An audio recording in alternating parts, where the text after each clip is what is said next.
So I think it's probably worth, for people who don't know us and don't know, what we do or how we do it, it's probably a good place to start, because when we go into most people, they're like, this industry, so you can hit the ground running, like you can just crack in. And it's like, we do know the industry, we know the people, we know the relationships.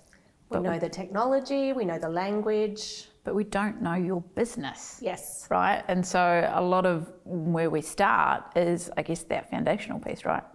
Absolutely. So many times we go into companies, and even if they are a relatively mature business, they might absolutely hate their website and feel as though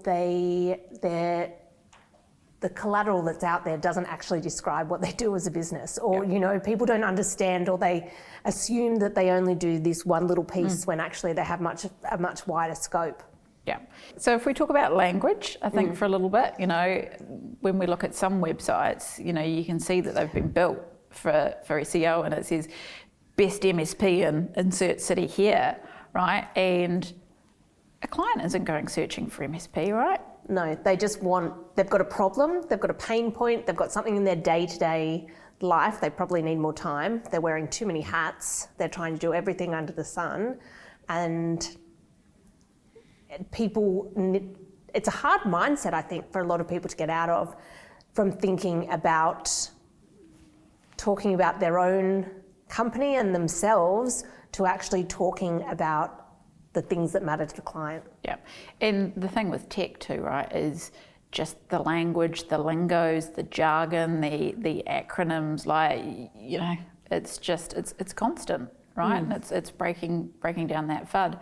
I think the other thing for a lot of people is when, I've said a few times, we're kind of becoming almost a cleanup partner when it comes to marketing. People have had really bad experiences, and I think the biggest challenge is, when they see that we actually do what we say we're going to do, then they get really excited, and sometimes it's just like, hold on guys, yep, that's great, but we still need to do that basic stuff, right?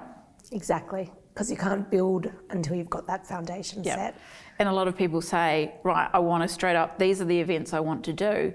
But what happens is, that validation piece that's why we talk about foundations, is because they will see your brand somewhere, or they will, go to an event, and there are people in a buying group. There's, 5 to 9 people in, those complex decisions.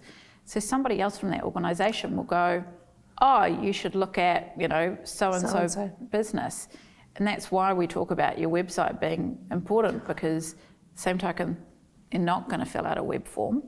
Definitely. Well, and even the person who's gone to the event is likely going to go and do their own independent research as well. They're not just going to rely on the 10-minute conversation they've had with you. Yeah, and it's just, and that's why we talk about consistency. Where do you start? Marketing can be a very overwhelming place, right? Whether you talk about SEO, whether you talk about events, whether, you talk about swag, it's just, I think there's just people go, where to start? And it's just breaking it down and going, what is the most important thing to your business right now? Definitely. What are those easy wins that we can get whilst we're building those foundations as well? And back on what you were originally saying about the assumption that because we know the industry, we can just start right away. I think that misconception also comes from people assuming that it is, to a certain extent, marketing in a box, that we're just rolling out similar solutions. Well, you've done this for other people, do it for us. But actually your goals, your target market, your internal team and the way that you operate and the systems that you use, those are going to be different for every single company. And so one of the pieces that I think we do really well is actually, after we do understand the goals and after we have looked at some of those foundational pieces, taking a step back and saying, okay, which of the bits, where is the process falling down? You might have been going to events and doing these different bits and pieces, but you're not getting the return on investment that you'd like, are you choosing the wrong events? Are you communicating pre-event and post-event? Are you doing the follow-up with the sales team? Yeah. I think the other big piece that we haven't touched on that we drive really hard is, the why. What is your unique differentiator? Because, in this industry, people are really good at saying, well, my special thing is my people. And it's like, but everybody's saying that. Let's bring it down to what makes you unique, why you do it, but also how you do it, and we're lucky that, we do have a really big sort of wide breadth of clients, right? And, we've got clients like Bydum Solutions, their message is very easy to convey in terms of their social impacts. We've got Colton Computers out in Orange, they've got a very big community program, but they are really the only professional IT provider in that is, 15 minutes down the road. They're local, there are things that you can lean into.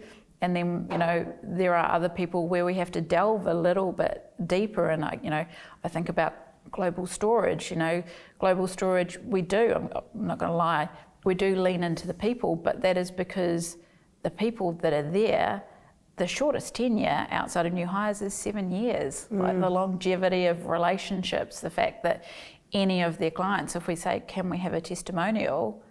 They say yes, right? And you can't get that, especially in the cyberspace. Definitely. Right? People are moving around a whole lot more.